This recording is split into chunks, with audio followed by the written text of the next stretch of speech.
Tiger जब अपने boss का कॉल देखता है तो जल्दी से फोन उठाकर कहता है, जी बॉस। धीरज गुस्से में कहता है, जहाँ भी हो जल्दी से मेरे अपार्टमेंट में आओ, समझे। और अपनी नज़र नीचे करे रहना, ऊपर नहीं उठनी चाहिए। तुम जानते हो मैं क्या करूँगा। जल्दी से अपने अपॉइंटमेंट से निकल धीरज की अपॉइंटमेंट की ओर बढ़ जाता है। दूसरी तरफ तुम लोग स्टार्ट क्यों नहीं कर रहे? अगर तुम्हें पहले नहीं करना तो उठो और मैं कर लेता हूँ। यह कहे जैसे ही अपने कदम उस ओर बढ़ाता है, धीरज की डरा देने वाली आवाज़ उसके कानों पर पड़ती है। अगर अपनी जान नहीं गंवानी तो चुपचाप से यहाँ से निकल जाओ, वरना तुम्हें ऐसी मौत दूंगा जिसकी तुमने कल्पना भी नहीं की होगी। वहीं धीरज की बात सुन एक पल के लिए वह आदमी डर जाता है, लेकिन फिर आगे बढ़ जाता है और खुशी की तरफ देखता है। खुशी भीगी हुई पलकों से सब सुन रही थी कि उसकी नज़र भी उस आदमी पर पड़ जाती है, जिससे वह डर से खुद धीरज की बाहों में और कसकर पकड़ लेती है। तभी वहां टाइगर आ जाता है।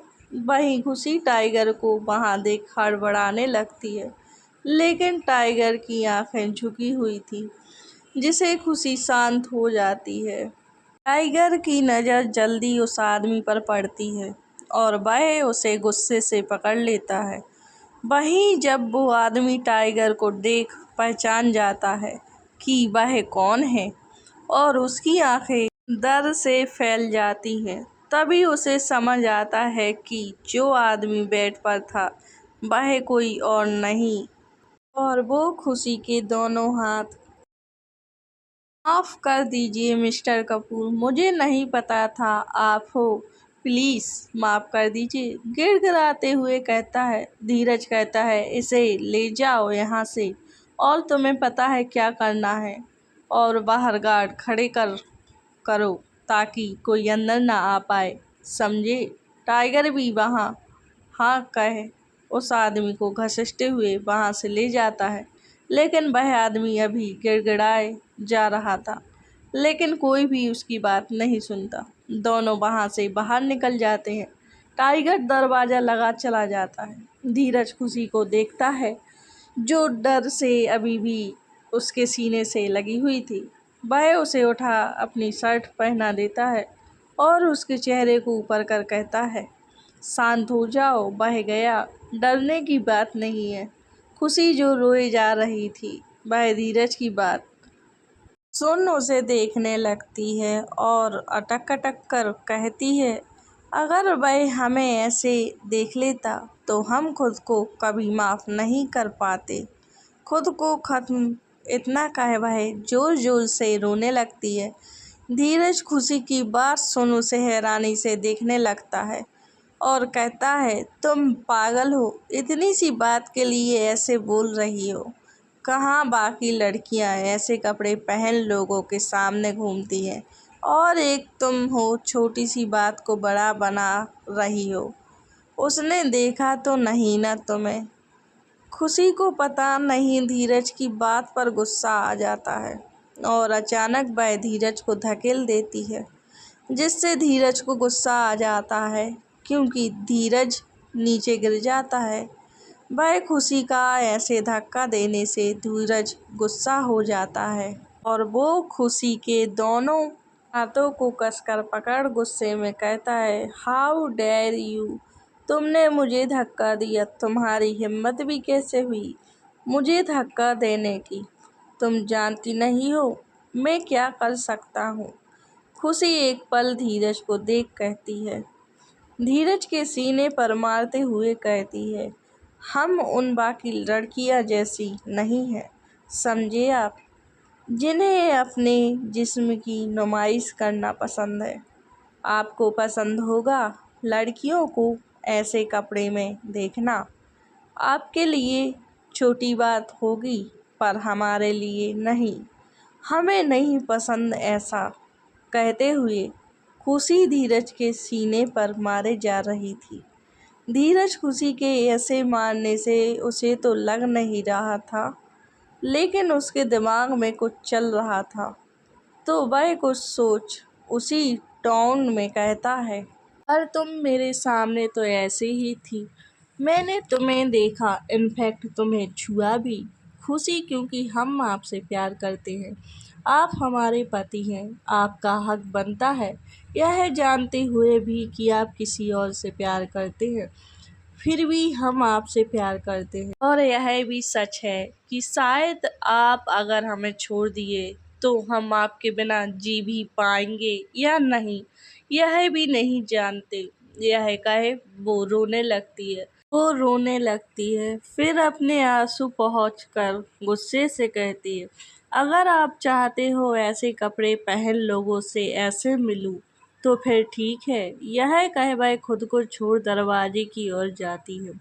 धीरज खुशी को ऐसे बाहर जाता देख उसकी बाहें पकड़ लेता है, और वह उसे जल्दी से पकड़ दीवार से सटा देता है और थोड़ी गुस्से से कहता है, सोचना भी मत, क्योंकि तुम्हें ऐसे देखने का, छूने का, प्यार करने का हक सिर्फ और सिर्फ मेरा है। अगर तुमने कभी कुछ भी ऐसा किया तो। यह कहे वह अपना हाथ खुशी के गर्दन पर रख देता है और कहता है, मैं तुम्हारी जान लेने से भी नहीं चूकूंगा, समझी तुम? क्लियर? खुशी धीरज की बात को सुन जल्दी से हाँ में सर हिला देती है। उसे कुछ समझ नहीं आता, तो वह धीरज के गले लग रोने लगती है। धीरज उसे ऐसे देख खुद को शांत करता है और खुशी को गोद में उठा बेड पर लेकर जाता है। खुशी धीरज को छोड़ ही नहीं रही थी। भले ही वह धीरज से डर रही थी, लेकिन वह उससे दूर भी नहीं होना चाहती थी। धीरज खुशी को देखता है कि वह उसे छोड़ नहीं रही है, तो वह हल्का सा टेढ़ा मुस्कुरा देता है और उसे ले बेड पर लेट जाता है और कंबल से दोनों को कवर कर लेता है। खुशी की जब आँख खुलती है तो खुद को एक अनजान कमरे में पाती है, जिससे वह घबरा कर बैठ जाती है और आसपास देखने लगती है, लेकिन उसके अलावा उसके कमरे में कोई नहीं था। डर से उसकी आंखों में आंसू आ जाते हैं। तभी दरवाजा खोलने की आवाज़ उसके कानों में पड़ती है और अपने सामने धीरज को देख जल्दी से उसके गले जाकर लग जाती है और रोने लगती है। वहीं खुशी के ऐसे गले लगने से धीरज को बहुत सुकून मिलता है, लेकिन उसका रोना सुन खुशी को खुद से अलग कर कोल्ड वॉइस में कहता है, तुम रो क्यों रही हो? खुशी रोते हुए कहती है, आप हमें अकेला छोड़कर कमरे में कहाँ गए थे? आपको पता है हम कितना डर गए थे। यह कहे वह फिर रोने लगती है। धीरज खुशी की बात सुन फिर चुप करवाता है और कहता है, मैं यहीं था, तुम्हारे लिए नाश्ता लेने गया था। तुमने रात को ठीक से खाया भी नहीं था, तो बस वही लेने गया था। और फिर वह चुप हो जाता है। वहीं खुशी धीरज की बात सुन चुप हो जाती है और उसकी तरफ देखने लगती है। फिर अपने आंसू पोंछ कर कहती है, हम नाश्ता नहीं कर रहे हैं। धीरज खुशी की बात सुन उसे घूर कर देखता है, जैसे पूछ रहा हो वह क्यों भला। वहीं खुशी धीरज की आंखों में देख उसकी बात को समझ गई हो और कहती है, वह आज शिवरात्रि है तो हमारा व्रत है, वह भी निर्जल। धीरज खुशी की बात सुन गुस्सा हो जाता है और कहता है, पागल हो क्या? व्रत करोगे वो भी निर्जल? बिल्कुल नहीं, मैं इसकी इजाज़त तुम्हें नहीं देता, समझी तुम? नहीं करना कोई व्रत, अभी तबीयत बिगड़ जाएगी तुम्हारी। और ऐसा कहकर गुस्से से वो चला जाता है। थोड़ी देर के बाद खुशी शांत हो फ्रेश होने चली जाती है। धीरज गुस्से से घर से बाहर निकल गाड़ी में बैठ जाता है और किसी को कॉल करता है। तभी दूसरी तरफ से फ़ोन उठा एक लड़का बड़ी खुशी से कहता है, ओह, तो तुझे मेरी याद आ ही गई ना। तभी धीरज अपनी उसी कोल्ड वॉइस में कहता है, तू कब आ रहा है इंडिया? राघव तभी फ़ोन के दूसरी तरफ से राघव कहता है, थोड़ा सीरियस हो कहता है, कुछ हुआ है क्या? धीरज उसी उखड़ेपन में कहता है, मैंने शादी कर ली। तभी राघव कहता है, क्या कहीं तूने उस पागल रोहिणी से तो शादी नहीं कर ली? तो धीरज कहता है, नहीं यार, जिससे मेरी शादी हुई है वो बहुत खूबसूरत है, लेकिन रोती बहुत है। जरा जरा सी बात पर पता नहीं क्यों इतना डर जाती है मेरे गुस्सा करने से, लेकिन मुझे अच्छा लगता है मुझसे उसका डरना। और तुझे पता है यह शादी मेरी माँ ने खुशी से ज़बरदस्ती कराई है। उसे मेरा नाम नहीं पता था, कहाँ रहता था यह भी नहीं पता।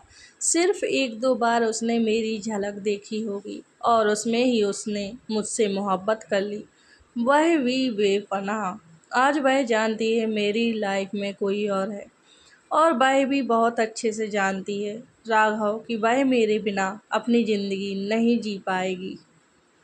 तब भी वह यह चाहती है कि मैं रोहिणी का हाथ थाम लूं, लेकिन मैं खुद की फीलिंग को समझ नहीं पा रहा हूँ।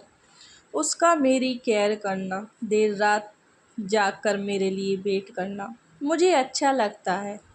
यहाँ तक कि जब मैंने उससे शादी की तो मुझे उसके अलावा कोई नहीं दिखा, रोहिणी भी नहीं। उसे मैं अपने पास रखना चाहता हूँ, हर पल उसके चेहरे पर काम देखना चाहता हूँ। कोई उसे देखे तो मुझे अच्छा नहीं लगता, बहुत गुस्सा आता है। मैं उसकी आंखों में आंसू देख नहीं सकता। समझ नहीं आ रहा है क्या करूँ। राघव, जो कब से धीरज की बात सुन रहा था, अचानक से कहता है, तुझे उससे प्यार हो गया है और कुछ नहीं, क्यों पागल बन रहा है? इतनी फीलिंग तुझे समझ नहीं आती? हाँ, तू माफिया किंग जो है, तू एक्सेप्ट भी कैसे कर सकता है उस बात को? धीरज राघव की बात सुनता है तो उसकी आंखों के सामने खुशी का चेहरा घूमने लगता है और वह अपनी आंखें बंद कर सीट से अपना सिर टेक लेता है।